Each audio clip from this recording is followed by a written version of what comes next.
Oke, shalom Bapak Ibu, teman-teman semuanya yang menonton video ini. Selamat datang di dalam sesi recording ibadah GKRI Elim Bojong Indah. Saya harap di dalam sesi kita pada kali ini kita bisa menyembah Tuhan dengan hati yang benar, dengan sungguh-sungguh, dan kita semua bisa sama-sama diberkati. Mari sebelum kita memulai sesi penyembahan kita, saya rindu untuk kita baca dari sebagian firman Tuhan dalam Mazmur 119 ayat 10 sampai dengan 11. Saya akan membacakan buat saudara sekalian. Dengan segenap hatiku, aku mencari Engkau. Janganlah biarkan aku menyimpang dari perintah-perintah-Mu. Dalam hatiku aku menyimpan janji-Mu, supaya aku jangan berdosa terhadap Engkau. Bapak Ibu teman-teman, saya berharap dalam posisi apapun Anda menonton video ini, kita bisa betul-betul menghayati sesi ini di awal hingga akhirnya.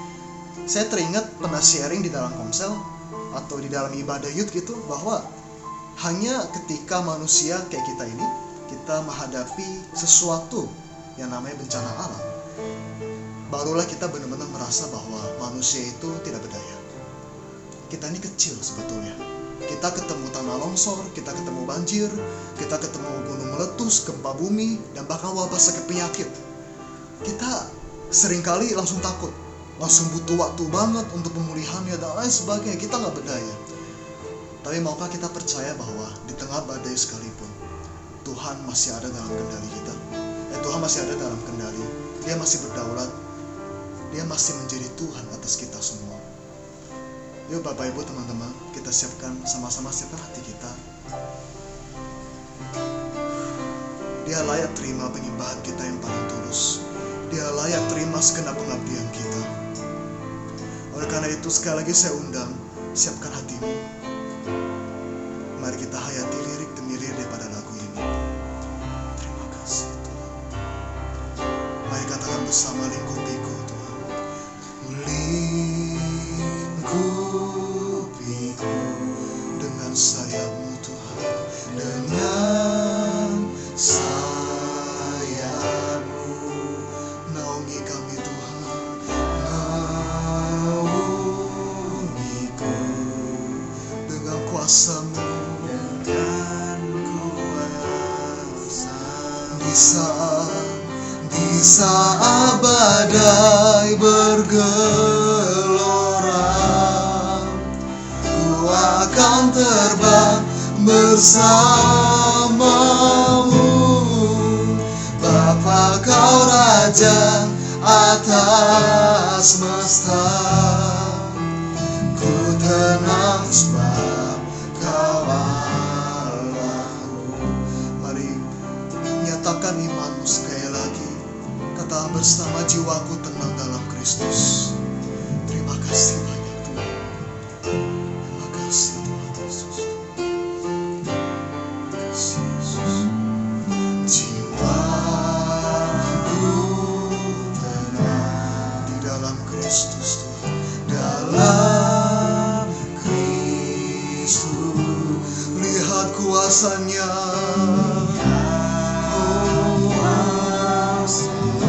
Dalam keheningan,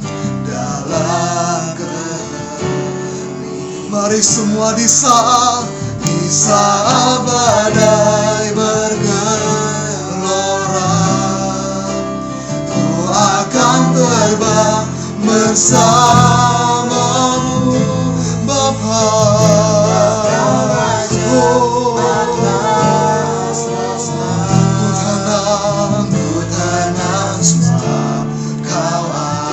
Lagi-lagi di saat badai bergelora, yes Lord,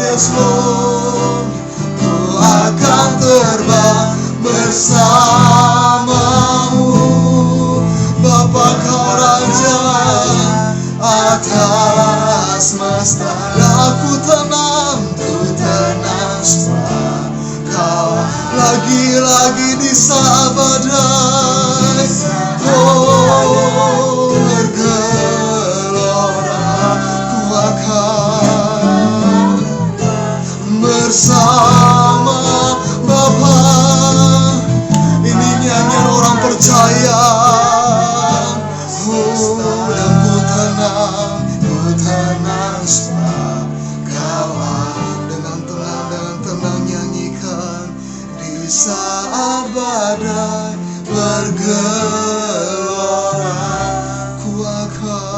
akan terbang bersamamu. Bapa kau raja atas semesta, Ku tenang sebab Kau katakan ku tenang sebab Kau sekali lagi ku tenang sebab Kau Allahku. Terima kasih banyak Tuhan. Bapa, di tengah badai sekalipun kami dapat tetap tenang Tuhan, karena Engkaulah sumber kedamaian kami Tuhan. Ampuni kami seringkali Tuhan mendasari ketenangan kami kepada sesuatu yang tidak kekal Tuhan. Entah itu hubungan kami, pekerjaan kami Tuhan, apapun itu Tuhan, ampuni kami. Biarlah mulai saat ini Tuhan, kami bisa Tuhan mendasari Tuhan ketenangan kami, kedamaian kami pada satu hal yang paling kekal, paling abadi, yaitu kasih-Mu yang sejati Tuhan. Bapa, kami anak-Mu Tuhan, Engkaulah Aba Bapa kami. Biarlah Tuhan dengar seruan kami Tuhan. Kadang hati kami goyah Tuhan, kadang iman kami mungkin rontok Tuhan. Tapi biarlah Tuhan kami melalui lagu ini Tuhan, kami bisa kembali diingatkan Tuhan bahwa Engkaulah sungguh Bapa yang amat peduli akan hidup kami Tuhan. Terima kasih Tuhan. Terima kasih banyak Yesus Tuhan. Dengar cerita hati kami yang paling dalam Tuhan. Dengarlah cerita kami Tuhan yang paling tulus Tuhan. Terima kasih Yesus Tuhan. Mari sama-sama. Ya Aba Bapa, ini aku anak-Mu, layakkanlah seluruh hidupku. Ya Aba Bapa, ini aku anak-Mu, pakailah sesuai dengan rencana. Mari setiap anak Tuhan, ya Aba Bapa, ini aku, dengarlah kami Tuhan, layakkan kami Tuhan. Oh ya Aba Bapa, ini aku anak-Mu, pakailah sesuai dengan. Setiap anak-anak Tuhan nyanyikan dalam lembut sekali lagi. Ya Aba Bapa, ini aku anak-Mu, layakkanlah seluruh hidupku. Panggil Dia. Ya Aba Bapa, Ini aku anak-Mu, pakailah sesuai dengan rencana. Pakai kami, pakailah sesuai dengan rencana. Sekali lagi katakan, pakailah sesuai dengan rencana-Mu. Terima kasih Yesus Tuhan. Bapa, biarlah Engkau disenangkan melalui pujian, penyembahan, dan permohonan kami ini Tuhan. Biarlah kami Tuhan, anak-anak-Mu pada saat ini mau duduk diam, saatnya terindah untuk kami mendengar firman Tuhan. Berkati hamba-Mu yang akan melayani. Biarlah semua yang kami dengar itu sungguh-sungguh berasal daripada firman Tuhan, dan kami semua bisa diberkati. Terima kasih Bapa segalanya. Kami serahkan hidup kami ke dalam tamu, kami serahkan sesi ibadah ini selanjutnya ke dalam tamu juga Tuhan. Di dalam nama Yesus Kristus. Ya, siap dan percaya katakan amin. Shalom semuanya, saudara-saudari yang terkasih dalam Kristus. Kita percaya Tuhan selalu memberikan waktu yang indah buat kita untuk kita selalu bisa bersama-sama. Dan hari ini kita akan memulai ibadah kita, dan kita berusaha terus mengucap syukur, dan kita masuk dalam doa. Sekali lagi Bapa, kami bersyukur Tuhan sudah memberikan yang terbaik dalam hidup kami. Tuhan sudah menjaga dan melindungi kami di masa-masa seperti ini, dan kami tahu Tuhan tidak pernah meninggalkan kami. Biarlah hari ini kami boleh bersama-sama mendengarkan apa yang akan kita bahas mengenai kesetiaan, mengenai buah roh yang sudah kita pelajari selama ini dalam beberapa minggu ini, dan kita tahu semuanya itu akan memberikan arti yang luar biasa dalam kehidupan kami, dan kami semua akan boleh menjalani semuanya dengan baik. Terima kasih Yesus. Hanya di dalam nama-Mu saja kami sudah berdoa dan bersyukur. Amin. Oke, kita mulai aja ya. Jadi begini, selama ini kan kita sudah menjalani buah roh. Di Galatia 5 ayat 22 sudah kita bahas ya selama minggu ini. Dan hari ini kita sampai kepada bahasan dan konteks mengenai kesetiaan atau setia. Apa sih yang dimaksud dengan setia dan gimana sih ciri-ciri orang yang setia dan bla bla bla. Nanti kita akan cek. Oke. Jadi begini, yang pertama adalah saya mau bilang bahwa orang baik itu banyak. Orang baik itu ada. Tapi orang setia itu masih dipertanyakan. Dan di dalam Alkitab pun kita juga melihat hal seperti itu. Contohnya kita lihat di Amsal 20 ayat 6. Banyak orang menyebut diri baik hati, tetapi orang yang setia, siapakah menemukannya? Alkitab aja udah bilang seperti itu. Ya kan? Jadi artinya apa? Kita akan lihat gimana cara kita temukan orang yang setia. Dan kita juga perlu belajar bahwa kita pun harus jadi orang yang setia seperti itu. Seperti yang saya suka sampaikan, bukan cuma di sini, tapi di sini, di hati kita jalani. Oke. Untuk bisa tahu apa itu setia, kita perlu lihat dulu ciri-cirinya, ya, ciri-ciri orang setia. Oke. Masuk nggak kita semua ke definisi itu ya? Oke, kita lihat. Ciri-ciri orang setia yang pertama adalah patuh. Satu, kepatuhan atau patuh. Apa sih yang dimaksud dengan patuh di sini nih? Bahwa gini loh, bahwa orang itu tuh selalu bisa berinteraksi dengan baik dengan pimpinan, dan juga dia mau dengar kata sahabat pimpinan juga sekaligus, dan juga mau melakukan perkara-perkara yang kelihatannya kecil tapi hasilnya nanti bisa luar biasa. Dan ya tentunya harus hidup benar ya, itu poin utamanya gitu. Nah sekarang untuk bisa seperti itu, seperti patuh seperti itu tuh kayak gimana sih gitu loh. Ada beberapa tokoh-tokoh Alkitab yang bisa kita jadikan pedoman, tapi saya tertarik dengan Gideon. Waktu Gideon disuruh Tuhan untuk menyerang bangsa Midian, dia sudah mengumpulkan tuh banyak tentara Israel, sekitar 32 ribuan gitu. Sudah pilih semua, ini Tuhan ini akan berangkat bersama saya. Tidak, Tuhan bilang. Ya saya nggak tahu ya bagaimana cara Tuhan berinteraksi dengan Gideon, tapi yang saya mau bahas adalah Tuhan nggak mau. Tuhan bilang, kurangin. Ya dikurangin lagi, jadi 22 ribu. Terakhir 10.000, ini oke deh Pak Tuhan, segini kita mana bisa menang nih gitu mungkin kalau bicaranya. Tapi Tuhan bilang masih nggak cukup. Akhirnya dia maju dengan berapa? 300 orang. 300.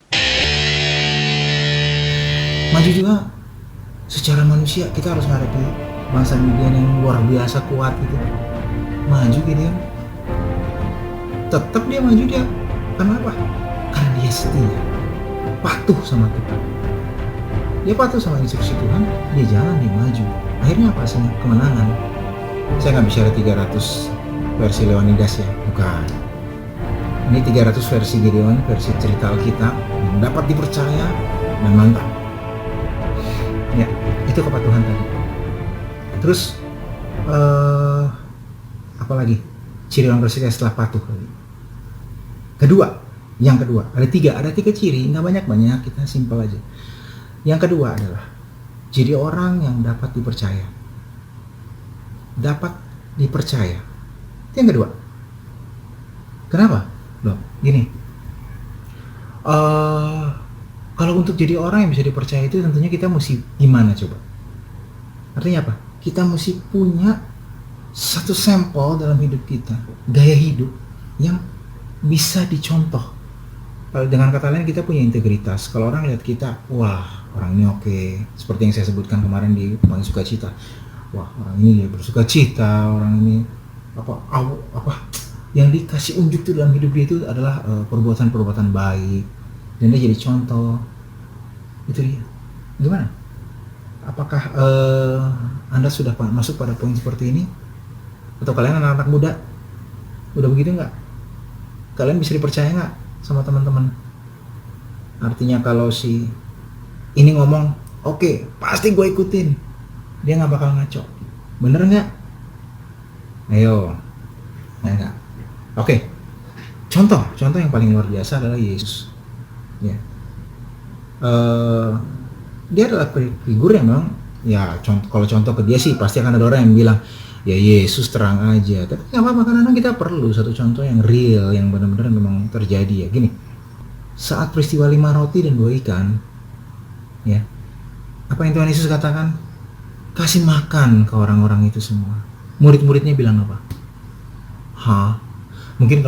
Mungkin saya sendiri kalau di situ saat itu nggak salah tuh. Bro, guru nggak salah ya? Kok ini cuma punya 5 roti dan 2 ikan? Mau kasih makan orang sebanyak itu? Nggak salah. Oke, mulut bisa bilang nggak salah.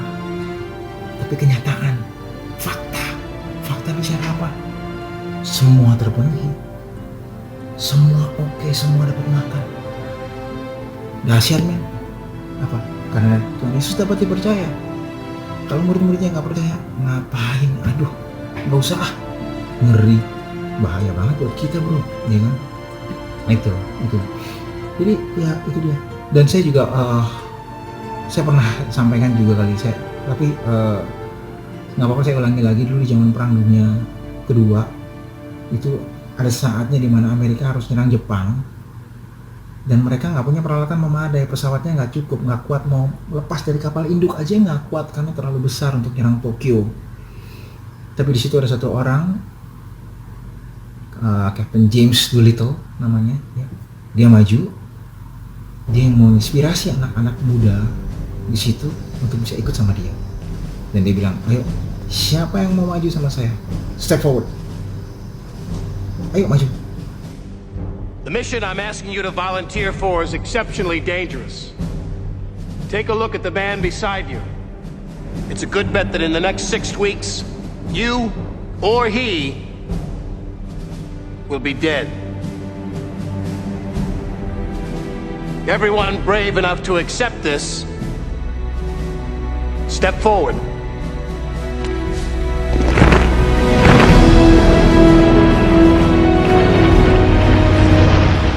Banyak orang yang percaya sama dia. Banyak yang maju, akhirnya mereka bertempur berangkat ke Tokyo dan memperoleh kemenangan. Kalau mereka nggak percaya sama Doolittle, mereka nggak akan maju. Mereka nggak tahu ini siapa, tapi karena mereka tahu integritasnya, mereka tahu siapa yang mereka ikuti ini. Sama juga dengan kita, karena kita tahu siapa Yesus itu sendiri. Itulah yang membuat kita ikut dia. Yang kedua, dapat dipercaya. Oke. Terus yang ketiga, ciri-ciri orang setia itu bisa kelihatan dari apa? Dari bahwa dia rela menderita. Yang ketiga, rela menderita. Oke. Kenapa poin ini jadi penting? Kenapa poin rela menderita ini masuk di dalam konteks ini? Karena apa ya? Karena kita nggak bisa main sembarangan bilang bahwa ikut Tuhan tuh mulus, enak-enak aja, nggak masalah kok gitu. Nggak bisa. Harus ada yang kita korbankan. Bahasa lebih gamblangnya, harus ada salib yang kita pikul. Nah masalahnya kita setia nggak pikul salib itu. Oke, untuk sedikit mengulangi ya, ini kan kita yang poin ketiga adalah rela menderita. Tapi bicara tentang pikul salib ini, kita juga mau lihat bahwa yang ada kaitannya ke nomor 1 tadi, kepatuhan tadi ya. Bahwa ada waktu itu perumpamaan yang Tuhan Yesus kasih bahwa ada tuan yang mau berangkat yang meninggalkan berapa talenta buat hambanya. Masih ingat dengan perumpamaan itu? Ya. Ada hamba yang memang mau melipat gandakan, ada yang malah menguburnya dalam tanah. Dalam arti gua nggak percaya Tuhan gua. Nah, apa sih kayak gitu ya? Akibat ketidakpercayaannya itu, apa yang terjadi? Dia disingkirkan. Tapi orang yang percaya, orang yang mungkin dia capek, dia mesti lipat gandakan ininya, dia harus menderita, mungkin dia mesti keliling gitu. Tapi apa yang dia dapatkan? Karena hal itu, karena dia mau capek, dia mau itu mencakup dari semuanya itu kan. Dia patuh, dia dapat dipercaya. Dia rela menderita. Akhirnya apa? Kita lihat di Matius 25 ayat 23. Matius 25 ayat 23 bilang apa? Gini. Ini agak panjang, tapi nggak apa-apa sekali-kali kita. Karena ini poin yang penting untuk kita lihat gitu ya. Maka kata tuannya itu kepadanya, baik sekali perbuatanmu itu, hai hambaku yang baik dan setia. Engkau telah setia memikul tanggung jawab dalam perkara yang kecil. Aku akan memberikan kepadamu tanggung jawab dalam perkara yang lebih besar. Ayo, masuklah dan turutlah dalam kebahagiaan Tuhanmu. Oke, setia dari perkara yang kecil, dia bisa masuk dalam tanggung jawab untuk perkara yang besar. Oke, kenapa nih saya ambilin di bagian rela menderita ini? Karena begini loh, di ke-1 tadi kan bahwa sudah disampaikan bahwa dia rela melakukan perkara kecil. Ini kelanjutannya, tanggung jawab dalam perkara yang lebih besar karena dia rela menderita tadi. Dan terus begini juga, yang poin paling penting di belakang adalah masuklah dan turutlah dalam kebahagiaan Tuhanmu. Nanti kita lanjutkan ya. Oke ya. Nah, terus kita ngerti bahwa ikut Tuhan gak selalu mulus tadi kan, masalah terus ada aja. Kita mau patuh, kita mau oke, jalan. Tapi gini sekali lagi, kita tetap fokus pada ciri-ciri orang yang setia. Kita lihat Ayub, cerita Ayub. Dia, apakah hidupnya mulus? Tidak. Padahal dia adalah orang yang bukan main luar biasanya ikut Tuhan, tapi Tuhan izinkan dia seperti itu. Nah artinya apa? Dengan rela menderita, mungkin ada sesuatu yang harus dibayar, pikul salib itu tadi. Tapi lihat hasilnya, seperti apa tadi, ya kan? Ayub, walaupun seperti itu, dia nggak mau nyangkal Tuhan. Dia tetap percaya Tuhan, dia tetap ikut Tuhan. Dia nggak mau tinggalkan Tuhan. Oke. Makanya, jadi kalau kita ada masalah, kita ada problem itu, jangan tergoda untuk kabur, jangan tergoda untuk nyari yang lain-lain. Kita masalah, kita problem, belum punya ini, belum punya itu, yuk kita cari yuk, apa dengan cara supernatural yang lain atau gimana? No, jangan. Ikut Tuhan aja, simple. Memang nggak ada jaminan. Ikut Tuhan pasti kaya, pasti diberkati. Oh, enggak, jangan salah apa. Ikut Tuhan itu bukan dijamin seperti itu, tetapi kita akan diberikan kekuatan untuk menanggungnya. Ya, oke. Jadi jangan seperti itulah. Itu nggak benar gitu.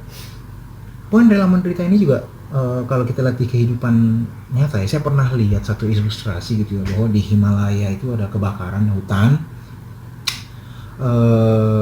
Ada satu induk burung di atas yang terbang keliling-keliling, rupanya dia cari sarang anaknya di mana di tengah-tengah kebakaran itu. Akhirnya dia lihat sarangnya itu ketemu, tapi udah terbakar, anak-anaknya itu udah, aduh kacau, kesian banget deh. Yang dia lakukan apa? Si ibu ini, apakah dia kebakar? No way. No. Dia terjun ke sarang itu, ngapain? Dia lindungi anak-anaknya, dia tutup. Oke. Ceritanya kita tahu sih, selamat. Yang enggak, terbakarlah dia, hangus dan mati. So, apa maksudnya di sini? Rela menderita. Begitu besar kasihnya. Ya ini kan kita bisa samakan dengan pengorbanan Yesus atas kita. Tapi kasihnya buat umat manusia yang membuat dia tergantung di kayu salib.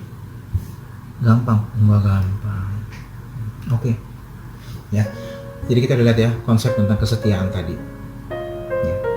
Bahwa orang baik ada, tapi orang setia itu gimana nyarinya? Saya udah kasih lihat tadi ciri-ciri orang yang setia. Kita ulangi, yang pertama patuh. Ya. Orang yang setia itu adalah orang yang patuh. Terus yang kedua, orang yang setia itu adalah orang yang dapat dipercaya. Ya. Yang ketiga adalah orang yang rela menderita. Itu orang setia, ciri-cirinya. Nah sekarang terus, ya sebelumnya saya juga mau bilang dulu bahwa setelah kita tahu ciri-cirinya kayak gitu, dan setelah kita juga coba lihat ke dalam hidup kita kayak gitu nggak ya? Tapi kita juga harus ngerti bahwa ada banyak hal yang Tuhan inginkan dalam hidup kita, yang semuanya itu akhirnya mengarah pada kebaikan. Oke, saya ingin kita mengambil satu profil yang luar biasa, Mother Teresa. Beliau bilang gini, Tuhan gak minta kita untuk sukses dalam segala hal, melainkan kita harus setia. Setia apa? Setia ikut Tuhan.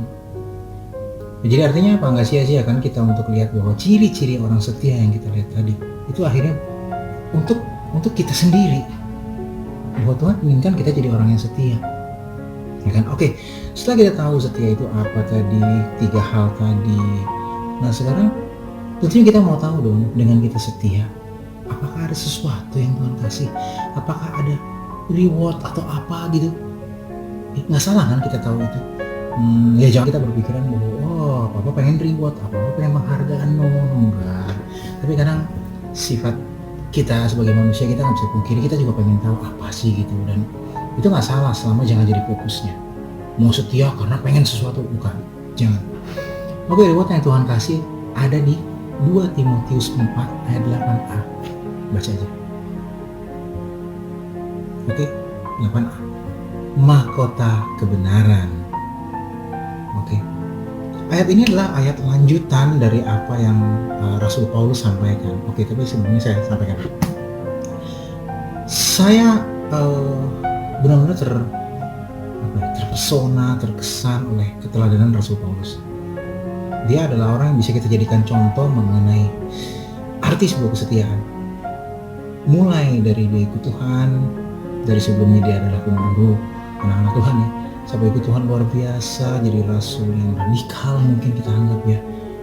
Ya banyak perjalanan hidupnya kalau kita baca di surat-surat yang dituliskan itu benar-benar menginspirasi kita untuk melihat, wow, orang ini luar biasa. Dia terus maju sampai pada akhirnya ya dia sudah jelas dia bertahan sampai akhir. Dia dihukum mati memang matinya. Tapi lihat, kita lihat lagi di 2 Timotius 4 ayat 7. Apa yang Rasul Paulus sampaikan di sini yang harusnya jadi inspirasi kita juga. Oke. Aku telah mengakhiri pertandingan yang baik. Aku telah mencapai garis akhir dan aku telah memelihara iman. Artinya apa?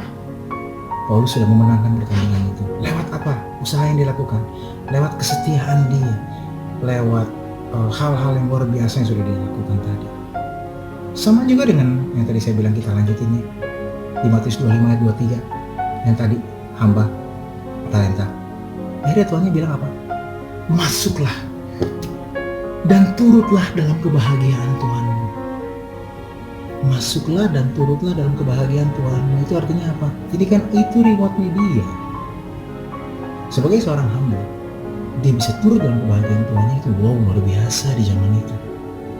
Artinya dia dianggap dan diperlakukan sama dengan Tuhannya.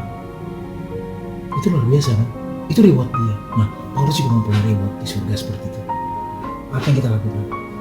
Sejauh mana kita mau mempertahankan reward itu? Apakah kita cuma berpikir, mahkota? Saya nggak ngerti nih, anak muda pikir, ngapain gue punya mahkota tuh gitu. Nggak ngerti deh. Oke lah, kita jangan berpikiran sampai secara subjektif seperti itu. Anggap ini adalah satu hal yang luar biasa yang akan kita terima nantinya. Kita nggak pernah tahu, tapi kita imani itu. Kita percaya bahwa dengan kita terus berjuang, dengan kita tetap setia sampai pada akhirnya, kita akan lihat bagaimana dan apa yang terjadi dan hal luar biasa yang terjadi buat hidup kita. Kita akan terus berjuang. Kita harusnya ikutin Paulus. Kita terus berjuang sampai akhirnya, dan Tuhan bisa lihat bahwa Dia akan terus mendapati kita tetap setia sampai akhir. Telah kulihat kebaikan-Mu yang tak pernah habis di hidupku. Ku berjuang sampai akhirnya Kau dapati yang tetap setia.